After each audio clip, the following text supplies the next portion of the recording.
제가 가진 성경 320페이지가 되겠습니다.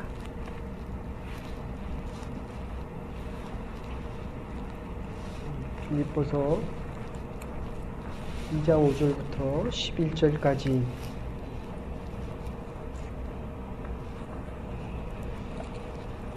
우리 같이 하나님을 생각하시면서 한 절씩 교독하시겠습니다. 살아계신 하나님의 음성이 여러분의 마음과 영혼 속에 들려질 수 있기를 바랍니다. 한 절씩 교독하시겠습니다. 너희 안에 이 마음을 품으라. 곧 그리스도 예수의 마음이니 그는 근본 하나님의 본체시나 하나님과 동등됨을 취할 것으로 여기지 아니하시고 오히려 자기를 비워 종의 형체를 가져 사람들과 같이 되었고 사람의 모양으로 나타나셨음에 자기를 낮추시고 죽기까지 복종하셨으니 곧 십자가에 죽으시리라.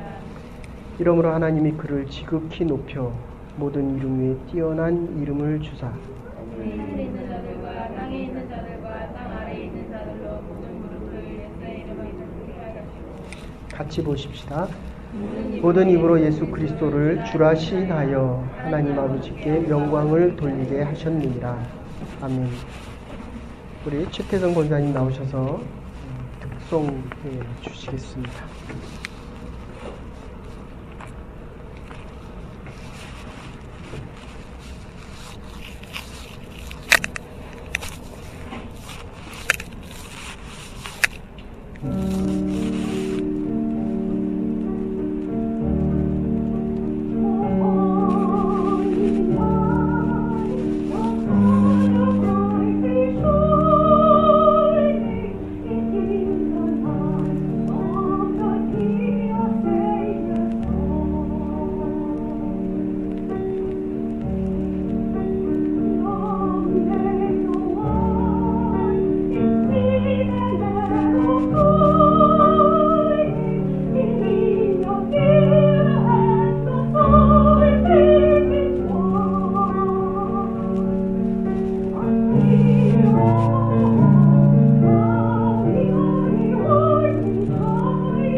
오늘 우리에게 주신 하나님 말씀, 성탄의 마음, 크리스마스의 마음 하는 말씀입니다. 우리 옆 사람하고 같이 한번 인사하십시다.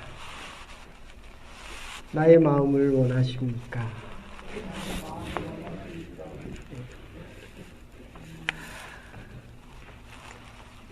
이 성탄절, 2014년 성탄절에 예수님께서 예수님의 마음을 저와 여러분들에게 주셨습니다. 지난 주간에 우리가 교회 이사하는 문제 때문에 그 근처에 사는 한 분을 만났습니다. 운동하시는 분인데 세계대회에서 우승도 하셨던 분인데 몇 번 만나 뵙고 대화하는 중에 그런 생각을 했습니다.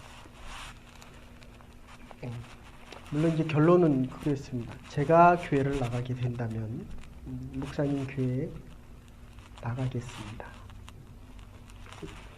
어떻게 보면 참 좋은 말입니다. 원하는 말. 부부가 같이 살면서도 어떻게 하면 내가 이 마음을 얻을 수 있을까? 오늘 결론부터 먼저 말씀드리면 탕자의 이야기를 보면 우리는 탕자가 잘못됐다라고 이야기합니다. 그런데 어쨌든 탕자가 집에 돌아올 때 보면 탕자이기 때문에 돌아옵니다. 갈 곳이 없습니다. 돼지 열매를 먹다가 더 이상 먹을 것이 없어서 아버지 집으로 돌아갑니다. 그거를 믿음이다. 그래도 아버지는 나를 받아들여 주겠다. 탕자가 돼서도 적어도 내 아버지는 나를 받아들여 주겠다. 그런데 더 큰 문제는 뭐냐면 아들만 탕자가 아니라 그 아들이 돌아오려고 하면 아버지도 탕자가 돼야 돌아올 수 있다는 겁니다. 아들만 문제가 아니라 아버지도 문제입니다. 예수님께서 우리를 구원하시기 위해서 이 땅에 오신 이유는 자기를 비웠다 이렇게 표현합니다. 그러니까 인간과 똑같이 인간을 구원하기 위해서는 인간과 똑같이 되어야 된다는 겁니다. 탕자의 아버지가 너는 탕자다 그리고 나는 의인이다 라고 했으면 그 아들은 결코 돌아갈 곳이 없었습니다. 아들이 탕자면 아버지도 탕자입니다. 우리가 죄인이기 때문에 예수님도 죄인이 되셨습니다. 이게 성탄의 마음입니다. 사랑은 그래서 희생을 요구합니다. 얼마 된 이야기지만 15살짜리 아이가 부모님이 엄마가 다방 같은 데서 일하셨는데 어머니가 돌아가셨는데 이 어머니의 죽은 모습과 죽은 어머니를 지켜주겠다고 그 죽은 어머니하고 6개월을 같이 살았습니다. 동네에서 너무 썩은 냄새가 나니까 이상하게 여겨서 구청에다 신고를 했고 구청에서 와서 보니까 경찰관하고 같이 와서 보니까 15살짜리 아이가 다 썩은 엄마하고 같이 삽니다. 엄마의 사랑이 너무 마음 아파서 이제 죽은 이 엄마를 자기가 지켜주겠다고 한 달도 아니고 2달도 아니고 6달 동안 전기도 없고 가스도 없고 정부 보조금도 끊겨진 채 살아갑니다.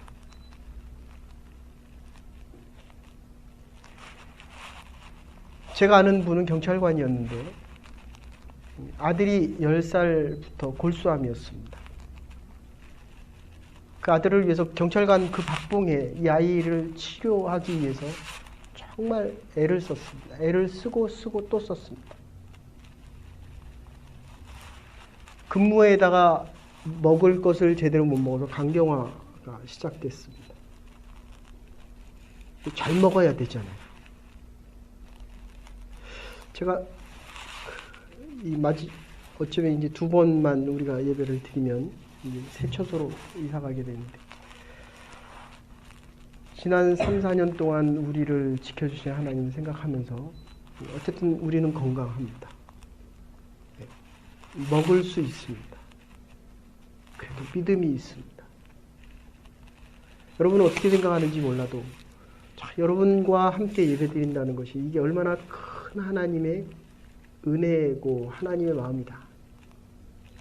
그리스도의 마음을 같이 얘기할 수 있다는 것. 아들이 골수암입니다. 부모의 마음이 얼마나 아프겠습니까? 근데 자기는 간경화입니다. 자기도 약을 먹어야 되는데 아들에게 조금 더 약을 주겠다고. 저 할인이가 저렇게 커서 왔어요. 얼마나 저 열심히, 한 달 반, 2달 만에. 근데 쟤는 모릅니다. 제가 이따가도 얘기했지만 3살까지는 아무것도 모릅니다. 엄마가 더 좋아해요. 자기 아이 컸다 그러면 더 좋아합니다. 하나님이 저와 여러분들이 해를 더해갈 때마다 우리의 믿음이 조금씩 자라는 것을 보고 얼마나 기뻐하시겠습니까? 이 아이에게 좀 더 좋은 약을 먹이겠다고. 자기가 먹어야 될 기본적인 약도 먹지 않고. 이게 우리 부모의 마음이잖아요. 간경화가 덜컥 간암이 되어버렸습니다. 이제 몇 달 있으면 이 아이를 두고 세상을 떠나야 됩니다. 아버지가 자기가 죽는 것보다도 아이가 골수암 걸린 거를 더 힘들어 하는 얘기를 제가 들은 적이 있습니다. 사랑은 이렇게 값진 것입니다. 엄청난 값을 지불해야 사랑할 수 있습니다. 밥을 먹고 사는 것 같지만 실제로는 사랑을 먹고 살아가는 것입니다. 환경과 여건, 형식적인 것입니다. 내용적으로 보면 우리는 사랑을 먹고 살아가고, 사랑을 알고 사랑을 받고 사랑을 믿고 사랑하고 살아가야 이제 사람이 되는 것입니다. 우리가 보면 방황하는 많은 한때는 오렌지족이라고 했던 사람들을 보면 사랑을 받지 못한 사람들입니다. 먹을 거 입을 거 있는데 받아야 될 사랑을 받지 못했습니다. 참 사랑이 있음을 깨닫고 가슴이 뜨거워지는 이 하나를 깨달아야 그래야 사람이 되는 겁니다. 사람답게 살아갈 수 있는 것입니다. 이 단 한 번에 사랑받았다 또는 사랑한다라는 추억이 있어야 된다는 겁니다. 이 사랑의 추억이 없는 사람은 결코 사람이 될 수 없고, 인간은 그러게 사랑에서 태어나고 사랑 안에서 자라가고 사랑으로 사람이 되어 가는 것입니다. 텔레비전에서 나오는 그 동물의 왕국 보십시오. 저도 어렸을 때 학교에서 국민학교 때 병아리를 국민학교 앞에서 10마리, 제 기억으로 한 10원 정도 됐던 것 같은데 10마리를 사왔는데 이게 다 죽고 한 마리가 살아남았는데 알을 낳습니다.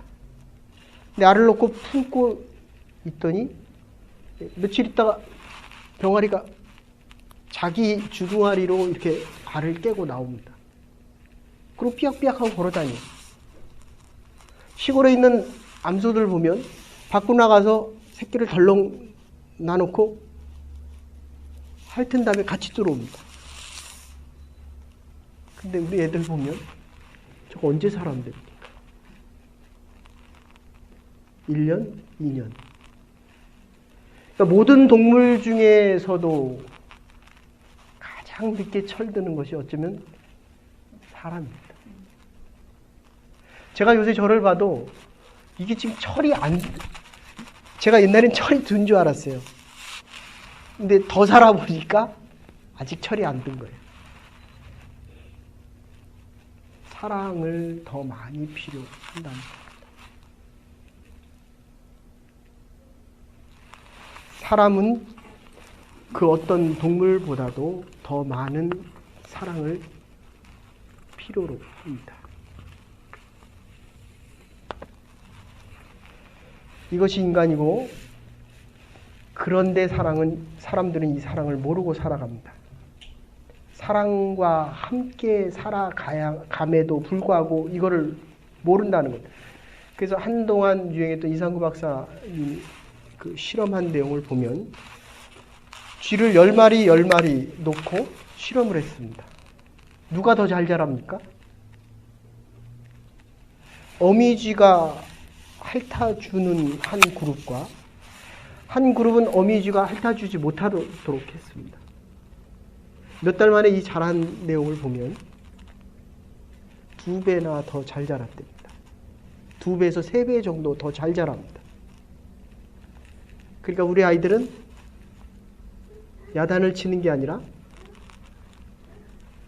사랑을 해야 됩니다.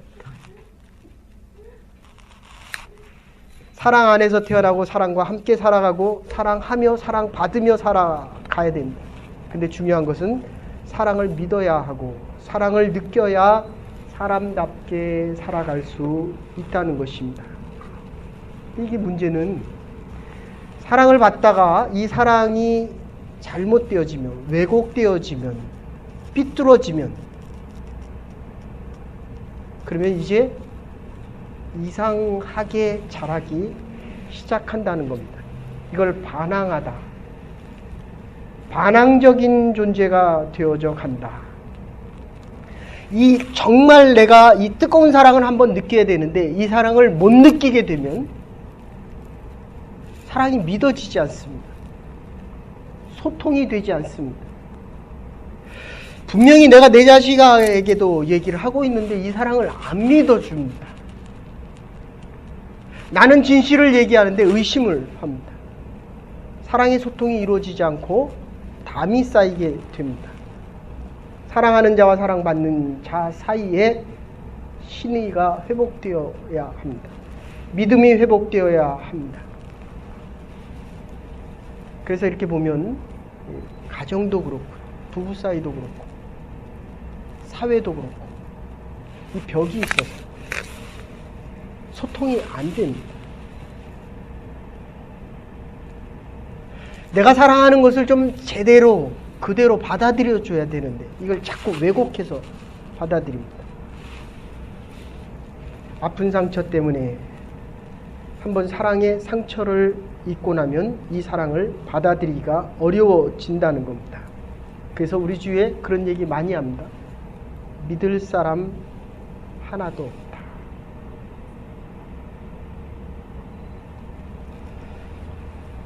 사랑으로부터 배신당한 아픔이 마침내는 기형적이고 반항적인 사람을 만듭니다. 사랑을 믿으려고 하지 않습니다. 여기서 가장 문제되는 것은 이 의의가 삐뚤어진 겁니다. 조금 더 얘기하면 자기의 의의를 아주 자랑하는 겁니다. 나는 옳은데 너는 틀린 겁니다. 제가 한국에 있을 때 한국에 계신 여러분들이 얘기만 해도 알만한 대형교회 목사님이신데 몸 파는 여인들을 이렇게 많이 가서 전도하셨던 분입니다. 많이도 왔습니다. 한 1,800명 정도 되는 몸 파는 여인들이 있는 곳에서 설교를 하는데 이분들이 잘 설교를 듣지 못합니다. 사랑이 믿어지지 않기 때문입니다. 그런데 모든 이유를 다 재놓고 하나로 이야기한다면 내 인생이 이미 끝났다는 것입니다. 그러니까 누가 무슨 말을 해도 그걸 받아들이질 않습니다. 믿어지지가 않습니다. 왜곡된 자아가 그 어떤 진실도 받아들이려고 하지 않습니다. 진실로 자기를 사랑한다고 해도 믿지를 않고 믿을 수가 없고 그리고 믿고 싶어도 믿어지지가 않습니다. 미국의 시인 중에 월트 휘트만이라고 하는 분이 있습니다. 이분이 한 의사 선생님, 정신과 의사로부터 강의를 듣다가 그런 이야기를 합니다. 아픈 사람에게 가장 좋은 처방이 뭐냐? 그게 사랑의 요약이라는 겁니다. 제가 이렇게 목회를 하면서도 느끼는 겁니다. 가정의 모든 문제는 이 사랑이 안 믿어지기 때문입니다. 그리고 그 사랑 한마디를 그렇게 갈망하며 살아가는 겁니다.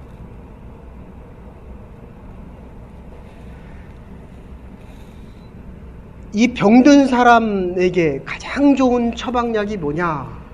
그게 사랑이라는 거예요. 얼마나 쉬운 얘기입니까? 그런데 이게 휘트만이 다시 질문을 합니다. 근데 내가 이 사람을 사랑했는데도 이 사랑의 약이 안 들으면 어떡합니까? 내가 사랑을 하는데도 이 사람이 얼마나 쉬운 얘기입니까? 그러면 어떻게 하라고요?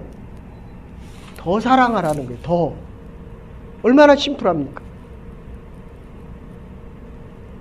그런데 내가 여기까지다, 여기까지만 사랑하면 된다라는 내 의가 있기 때문에 거기까지만 사랑하고 사랑하는 것을 포기합니다. 그래서 사랑의 능력이 나타나지 않는다는 겁니다.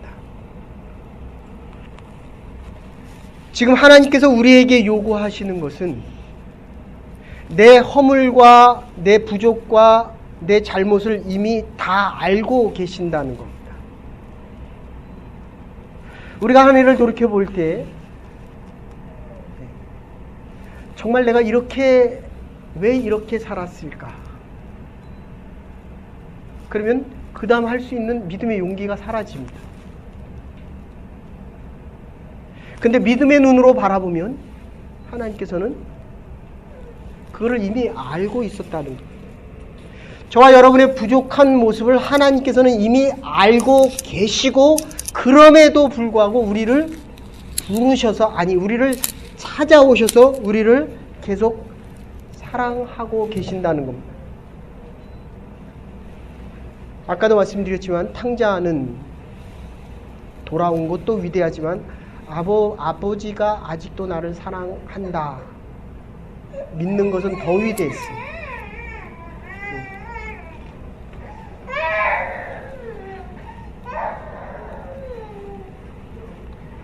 우리가 인생을 살아가면서 아무리 어려워도 이 아버지 집에는 있을 곳이 있고 아버지 집을 생각할 수 있는 믿음이 있어야 되고 우리가 앞으로 2015년 한 해를 살다가도 아버지의 사랑은 내가 생각하는 것보다 더 크다는 것을 잊지 말아야 됩니다. 이게 믿음입니다. 나의 자격과 나의 의를 넘어서고 있는 것이 아버지의 사랑입니다. 그래서 우리가 보면 사람을 많이 만나고 살아가지만 결국 생각하는 것만큼 그 사람을 볼 수 있습니다. 더 중요한 것은 내가 사랑하는 것만큼 그 사람을 기대할 수 있다는 겁니다. 그래서 여러분들 요즘 김장 하신 분들도 있겠지만 김장을 보통 하면 몇 포기 합니까? 많이 해야 20포기? 아니면 10포기? 아니면 5포기? 집사님은 2포기?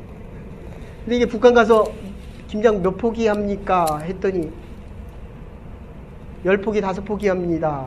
그랬더니 나만이 그렇게 못 삽니까? 네?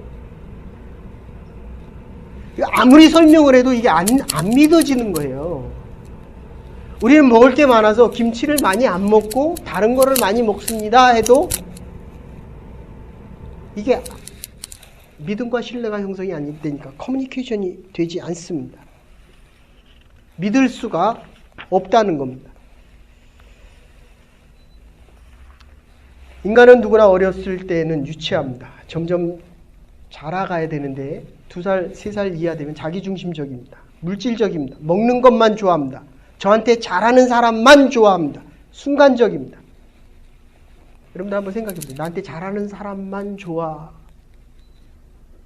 이게 점점 나이가 조금 들어가니까 나한테 싫은 소리 하면 이렇게 별로 안 만나고 싶어지더라고요. 이게 사람이 나이 들면서 이게 다시 아이처럼 되는 거. 어린아이는 어쨌든 순간적입니다. 지금 잘해야지 어제 잘한 것은 소용이 없습니다. 앞으로 잘할 것도 소용이 없습니다. 지금 잘해줘야 돼요. 그죠? 안 해주니까 울어대키잖아요. 그죠? 네. 지금 현재적입니다. 어렸을 때는 받는 것만 좋아합니다. 깊은 이해가 없습니다.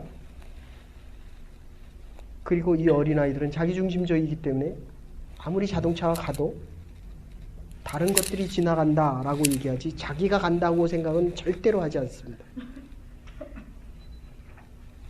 여러분들 이제 우리가 이사 가면 어떤 분들이 오실지 모르겠지만 다 자기를 위해서 이 교회가 있었으면 합니다.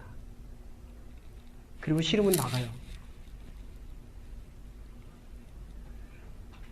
부부도 그렇습니다.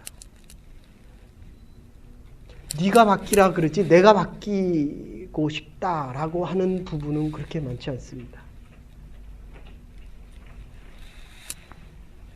아동기 17살에서 13살 정도 되면 주관이 생기면서 직관적이 됩니다. 모든 것이 그런데 부분적입니다. 종합적인 이해가 없습니다. 네, 블랙 앤 화이트입니다. 이거 아니면 저겁니다. 청장년이 되면 이제 칭찬하는 것만이 사랑이 아닙니다. 꾸짖어도 사랑이라는 걸 깨닫기 시작합니다. 근데 이 교회가 잘 안 되는 것 같아요. 우리의 믿음, 그죠?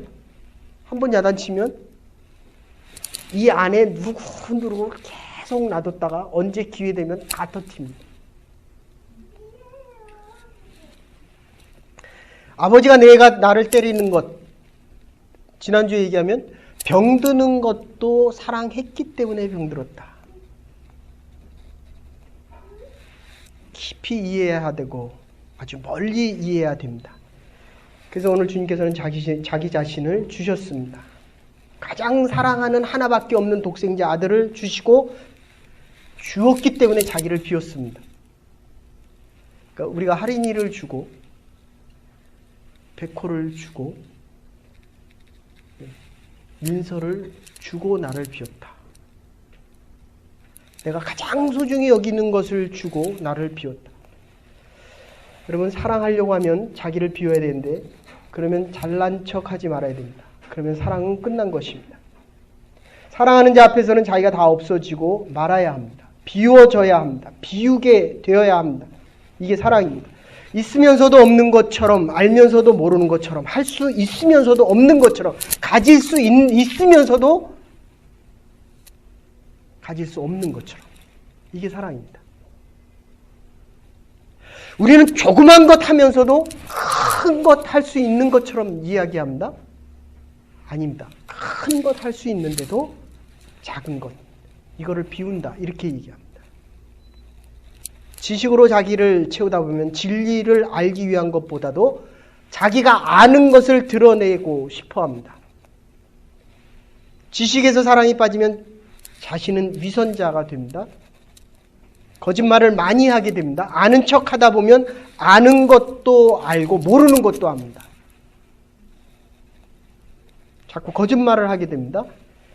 안다고 자랑을 하게 되면 자연히 상대방은 모릅니다. 나는 안다고 하니 너는 그것도 모르느냐. 이게 참 그런 거예요. 많이 알아야 됩니다. 많이 아는 순간에 자기도 모르는 사이에 남을 무시합니다. 남보다 높아집니다. 오늘은 남보다 낮아지라는 거거든요. 지금 최소한 너와 나는 같다라고 하는 건데 그게 잘 안 된다는 거예요. 모든 지식을 다 가졌다 하더라도 사랑이 없으면 교만한 자가 되고 거짓 인간이 되고 위선자가 되고 다른 사람을 멸시하게 되면 다른 사람의 마음을 많이 상하게 합니다. 주변 사람들을 마음 아프게 한다는 겁니다. 좀 알고 있기 때문에 친구도 없고 고독해집니다. 자기 도취에 빠지게 됩니다. 그래서 야곱은 7년을 하루와 같이 여겼다. 여러분, 7년이 조금도 지루하지 않습니다. 내가 1년을 살았는데도 이 믿음이 주님 앞에서 하루와 같았다. 주님을 만날 날을 기다리니 이게 하루와 같았다. 여러분, 내가 당하는 고통의 의미를 알게 되었다는 겁니다. 사랑은 엄청난 지혜를 줍니다. 사랑하게 되면 그 고통으로 말미암은 결과를 내가 믿게 됩니다. 절대로 헛된 수고가 아니라는 것을 믿습니다. 사랑하게 되면 사랑하는 자를 위한 사랑 때문에 자기를 다 비우고 당하는 고통을 즐거워합니다. 7년이 7년 같지가 않습니다. 아무리 힘들어도 힘들다고 얘기하지 않습니다. 사랑하는 여러분, 내가 힘들다라고 하는 건 이미 사랑이 식었다. 사랑이 없어졌다는 겁니다. 어떤 수고를 하든 그게 힘이 들게 여겨지지 않습니다. 아까도 말씀드렸지만 방탕하는 사람과 함께 살게 되면 나도 방탕한 사람입니다. 탕자가 문제가 아니라 탕자의 아버지도 탕자라는 사실을 잊지 말아야 됩니다. 아이가 문제아가 되기 전에 내가 문제가 이미 있었다는 겁니다. 이게 그리스도의 마음입니다. 이 마음이 먼저 있고서야 사랑이 통하기 때문이다. 같이 되어야 합니다. 죄인을 반가워해야 됩니다. 의인인 척하면 주위에 사람이 없습니다. 사랑이 없다는 겁니다. 그래서 페스탈로치는 이 사랑의 교육자, 모든 사람을 위해서는 다 했습니다. 근데 자기를 위해서는 아무것도 하지 않았습니다. 그래서 그를 사랑의 교육자, 모든 일을 남을 위하여 하고 자신을 위해서는 아무것도 하지 않은 사람이 여기 묻혀 있다. 이게 그리스도의 마음입니다. 제가 아는 분 중에 공군 중령으로 예편하셨는데 이 어머니가 옆집에서 불이 나서 화상 거의 돌아가시기 전에 4도 5도였습니다. 말초신경까지 다 탔습니다. 어머니 얼마나 아픕니까? 매 1000번씩 죽는 것처럼 1000번씩 아프다. 하루에 1000번도 더 아프대. 매일 죽는 것 같다. 이분이 세상 떠나기 전에 아들 손을 딱 잡으면서 그러더라고요. 사랑하는 아들아, 나는 너희를 위하여 기도드리고 간다. 너희의 아픔을 모두 내가 가지고 갔으면 좋겠다. 너희들의 고통을 내가 다 걸머쥐고 갔으면 좋겠다. 너희들에게는 이런 고통이 없기를 원한다. 이게 어머니의 마음입니다. 아무리 아파도 이 아픈 것보다도 우리의 자식들의 모든 것 다 가지고 가고 싶어 합니다. 예수님께서 사람과 같이 되셨고 죄인의 모습으로 나타나셨습니다. 그리고 죽으셨습니다. 치욕의 십자가까지 짊어지시면서 저주를 대신 받고 육체로 명예와 의까지 다 주시고 죄인의 모습으로 죽으십니다. 이것이 사랑입니다. 이것이 오늘 성탄의 마음입니다. 그래서 주께서 하나님께서 주를 높이십니다. 모든 이름 위에 뛰어나게 하십니다. 이렇게 높음을 받고 그를 위하여 죽으신 분들을 함께 구원에 이르게 하는 것이 바로 성탄의 크리스마스의 본뜻입니다. 주님의 마음 때문에 이 성탄의 아침에 참된 기쁨과 복된 날들이 될 수 있기를 주의 이름으로 축원합니다. 하나님 감사합니다. 믿음의 백성들, 기다려도 아프지 않고 아픈 기다림 속에서